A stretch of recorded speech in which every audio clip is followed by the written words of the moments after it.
ಮೀಡಿಯಾಗೆ ಸ್ವಾಗತ.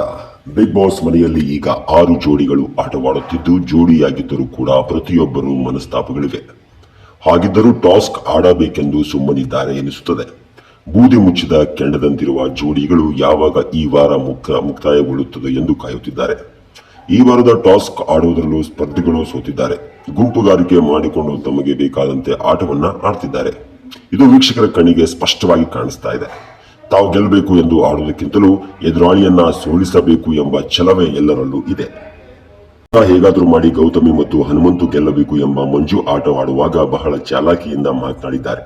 ಬೇರೆ ಜೋಡಿಗಳನ್ನ ಟಾರ್ಗೆಟ್ ಮಾಡಿ ಗೌತಮಿ ಗೆಲ್ಲುವಂತೆ ನೋಡಿಕೊಂಡಿದ್ದಾರೆ.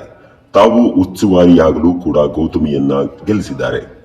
ಗೌತಮಿಗೆ ಹೆಚ್ಚು ಅಂಕಗಳು ಬರುವಂತೆ ನೋಡಿಕೊಂಡಿದ್ದಾರೆ. ಇದೆಲ್ಲವೂ ಎಲ್ಲರ ಕಣ್ಣಿಗೂ ಸ್ಪಷ್ಟವಾಗಿ ಕಂಡಿದೆ. ಪಾಸಿಟಿವ್ ಎನ್ನುತ್ತಿದ್ದ ಗೌತಮಿ ಕಳೆದ 2 ವಾರಗಳಿಂದ ಕಂಪ್ಲೀಟ್ ಆಗಿ ಬದಲಾಗಿದ್ದು, ಈಗ ವೀಕ್ಷಕರಿಗೆ ಬೇಸರ ತರಿಸಿದ್ದಾರೆ. ಮೊದಲೆಲ್ಲ ಮೋಕ್ಷಿತಾ ಮತ್ತು ಗೌತಮಿ ಸೂಪರ್ ಎಂದು ಟ್ರೋಲ್ ಮಾಡುತ್ತಿದ್ದವರು ಈಗ ಇಬ್ಬರ ಆಟವನ್ನ ಹಿಟ್ ಮಾಡುತ್ತಿದ್ದಾರೆ.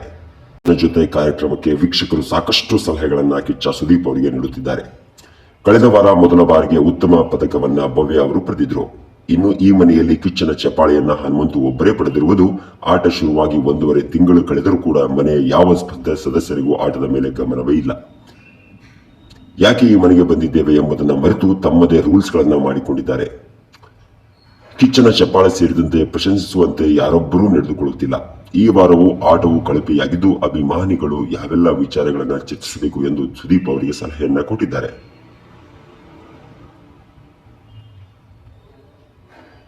ಮೋಕ್ಷಿತಾ ಪದೇ ಪದೇ ಧನರಾಜ್ ಮೇಲೆ ಕೂಗಾಡುತ್ತಿದ್ದಾರೆ.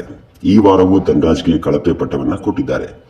ಜೋಡಿಯಾಗಿ ಒಟ್ಟಿಗೆ ಆಡಿದ್ದರೂ ಕೂಡ ಸುಖಾಸುಮ್ಮನೆ ಧನರಾಜ್ ಅವರ ಮೇಲೆ ಕೂಗಾಡಿದ್ದಾರೆ. ಇದು ಎಷ್ಟು ಸರಿ? ಮೋಕ್ಷಿತಾ ಅವರಿಗೆ ಅಹಂಕಾರ ಹೆಚ್ಚಾಗಿದೆ. ಅವರಿಗೆ ಬಿಪಿ ಇರಬೇಕು ಎಂದು ನೆಟ್ಟಿಗರು ಕಮೆಂಟ್ ಮಾಡುತ್ತಿದ್ದಾರೆ. ಮೋಕ್ಷಿತಾ ಅವರನ್ನ ಈ ಬಗ್ಗೆ ಪ್ರಶ್ನಿಸಬೇಕು ಎಂದು ಸುದೀಪ್ ಅವರಿಗೆ ತಿಳಿಸಿದ್ದಾರೆ. ಇನ್ನು ಚೈತ್ರ ಅವರು ಶಿಶಿರ್ ಅವರ ಜೊತೆಗೆ ಆಡಿದ ಮಾತುಗಳಿಗೂ ನಡೆದುಕೊಂಡ ರೀತಿಗೂ ಅಜಗಜಾಂತರ. ಶಿಶಿರ್ ಅವರನ್ನ ಚೈತ್ರ ಬಕ್ರಾ ಮಾಡಿದ್ದೇಕೆ ಎಂಬುದನ್ನ ಪ್ರಶ್ನಿಸಿ ಎಂದಿದ್ದಾರೆ. ಅಲ್ಲದೆ ಈ ವಾರದ ಕಿಚ್ಚನ ಚಪ್ಪಾಳೆ ಶಿಶಿರ್ಗೆ ಸಲ್ಲಬೇಕು ಎಂದು ಬಯಸಿದ್ದಾರೆ. ಇನ್ನು ಮಂಜು ಈ ವಾರ ಗೌತಮಿ ಅವರನ್ನ ಗೆಲ್ಲಿಸಬೇಕು ಎಂಬ ಒಂದೇ ಒಂದು ಕಾರಣಕ್ಕೆ ಕೆಸರಿನ ಆಟದಲ್ಲಿ ಗೌತಮಿ ಅವರ ತಂಡದ ಕಡೆ ಹೋಗದೆಯೇ ಬೇರೆ ಎಲ್ಲರ ಆಟವನ್ನ ಹಾಳು ಮಾಡಿದ್ದಾರೆ. ಗೌತಮಿಯನ್ನ ಗೆಲ್ಲಿಸಿದ್ದಾರೆ. ಮಂಜು ಉತ್ಸವಾರಿಯಾಗಲು ಗೌತಮಿ ಗೆಲ್ಲಲಿ ಎಂಬ ಕಾರಣಕ್ಕೆ ತ್ರಿವಿಕ್ರಮ್ಗೆ ಫೌಲ್ ಕೊಟ್ಟು ಗೌತಮಿ ಅವರದ್ದು ಫೌಲ್ ಆದರೂ ಹೇಳದೆಯೇ ಗೆಲ್ಲಿಸಿದ್ದಾರೆ.